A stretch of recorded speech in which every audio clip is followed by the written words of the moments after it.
ഷാരൂൺ വധക്കേസിൽ ഗ്രീഷ്മയ്ക്ക് തൂക്കുകയർ. വിധി കേട്ട് നിർവികാരിയായി ഗ്രീഷ്മ.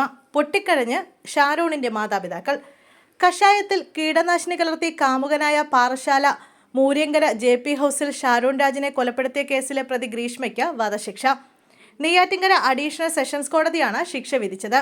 മൂന്നാം പ്രതി ഗ്രീഷ്മയുടെ അമ്മാവൻ നിർമ്മലകുമാരൻ നായർക്ക് നെയ്യാറ്റിങ്കര അഡീഷണൽ സെഷൻസ് കോടതി ജഡ്ജി AM ബഷീർ 3 വർഷം തടവും ശിക്ഷ വിധിച്ചു. കോടതി വധശിക്ഷ വിധിച്ചതോടെ നിർവികാരിയായി ഗ്രീഷ്മ. വിധി കേട്ടിട്ടും കേസിലെ പ്രതിയായ ഗ്രീഷ്മ ഒന്നും തന്നെ പ്രതികരിച്ചില്ല. എന്നാൽ കോടതി വിധി പറഞ്ഞതോടെ ഷാരോണിന്റെ അച്ഛനും അമ്മയും പൊട്ടിക്കരഞ്ഞു.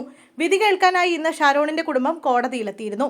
കൊലപാതകത്തിന് പുറമെ തട്ടിക്കൊണ്ടുപോകൽ, തെളിവ് നശിപ്പിക്കൽ അടക്കം വിവിധ വകുപ്പുകൾ പ്രകാരമുള്ള കുറ്റങ്ങൾ ഗ്രീഷ്മ ചെയ്തതായി കോടതി വ്യക്തമാക്കിയിട്ടുണ്ട്. അമ്മാവനായ നിർമ്മലകുമാരൻ നായർ തെളിവ് നശിപ്പിച്ചെന്നും കണ്ടെത്തി. ഗ്രീഷ്മയ്ക്ക് വധശിക്ഷ നൽകണമെന്ന് പ്രോസിക്യൂഷൻ ആവശ്യപ്പെട്ടിരുന്നു. കേസിലെ 2ാം പ്രതിയായിരുന്ന ഗ്രീഷ്മയുടെ അമ്മയെ തെളിവുകളുടെ അഭാവത്തിൽ കോടതി വെറുതെ വിട്ടിരുന്നു. 2022 ഒക്ടോബർ 14 വീട്ടിലേക്ക് വിളിച്ചു വരുത്തി ഗ്രീഷ്മ വിഷം കലർത്തിയ കഷായം ഷാരോണിന് നൽകുകയായിരുന്നു. ഒക്ടോബർ 25 മരണം സംഭവിച്ചു. കേസന്വേഷണത്തിൽ പോലീസിനെ കോടതി അഭിനന്ദിച്ചു. പ്രതിക്ക് പ്രായം കുറവാണെന്ന കാര്യം പരിഗണിക്കാനാവില്ല. ഗ്രീഷ്മയ്ക്കെതിരെ 48 സാഹചര്യ തെളിവുകൾ ഉണ്ടെന്നും അപൂർവങ്ങളിൽ അപൂർവമായ കേസാണെന്നും കോടതി വിധിന്യായത്തിൽ ചൂണ്ടിക്കാട്ടി. പോലീസ് സമർത്ഥമായി കേസ് അന്വേഷിച്ചെന്നും ശാസ്ത്രീയ തെളിവുകൾ നന്നായി ഉപയോഗിച്ചുവെന്നും കോടതി വിലയിരുത്തി. ഗ്രീഷ്മ ശിക്ഷിക്കപ്പെടാൻ മരണക്കിടക്കയിൽ കിടക്കുമ്പോഴും ഷാരോൺ ആഗ്രഹിച്ചിരുന്നില്ലെന്ന് കോടതി വിലയിരുത്തി. ഷാരോൺ പ്രണയത്തിന് അടിമയായിരുന്നു. ഷാരോണിന് പരാതി ഉണ്ടോ ഇല്ലയോ എന്നത് കോടതിക്ക് വിഷയമല്ല.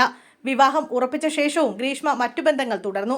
ഷാരോണുമായി ലൈംഗിക ബന്ധം നടത്തിയെന്ന് തെളിഞ്ഞു.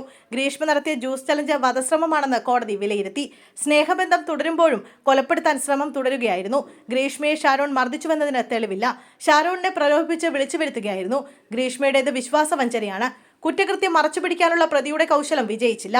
തെളിവുകൾ ഒപ്പമുണ്ടെന്ന് പ്രതി മനസ്സിലാക്കിയില്ല. ഗ്രീഷ്മയ്ക്ക് ക്രിമിനൽ പശ്ചാത്തലമില്ല എന്ന വാദം അംഗീകരിക്കാനാകില്ലെന്നും കോടതി അഭിപ്രായപ്പെട്ടു. കൊല്ലപ്പെട്ട ഷാരോണിന്റെ മാതാപിതാക്കളെയും കുടുംബത്തെയും കോടതി അടുത്തേക്ക് വിളിച്ചു വരുത്തിയ ശേഷമായിരുന്നു കോടതി വിധി പ്രസ്താവം ആരംഭിച്ചത്. അട്ടക്കുളങ്ങര വനിതാ ജയിലിൽ നിന്നും രാവിലെ പ്രതി ഗ്രീഷ്മയെ പോലീസ് പുറത്തിറക്കി. തുടർന്ന് ഫോർട്ട് സർക്കാർ ആശുപത്രിയിൽ എത്തിച്ച് വൈദ്യപരിശോധന നടത്തി. ഇതിനുശേഷമാണ് പ്രതി ഗ്രീഷ്മയെ നെയ്യാറ്റിങ്കര കോടതിയിൽ എത്തിച്ചത്. കുറ്റക്കാരിയാണെന്ന് കോടതി വിധിച്ചതോടെ ഗ്രീഷ്മയെ അട്ടക്കുളങ്ങര ജയിലിൽ അടച്ചിരുന്നു. ശിക്ഷാവിധി കേൾക്കാൻ മരിച്ച ഷാരോൺ രാജിന്റെ സഹോദരനും ബന്ധുക്കളും കോടതിയിലെത്തിയിരുന്നു. ഷാരോൺ വധക്കേസിൽ കാമുകിയായ 1ാം പ്രതി പാറശാല പൂമ്പള്ളിക്കോണം ശ്രീനിലയത്തിൽ ഗ്രീഷ്മ, അമ്മാവൻ നിർമ്മലകുമാരൻ നായർ എന്നിവർ കുറ്റക്കാരാണെന്ന് കോടതി വെള്ളിയാഴ്ച കണ്ടെത്തിയിരുന്നു. കോടതി ശിക്ഷയിന്മേൽ വാദവും കേട്ടിരുന്നു.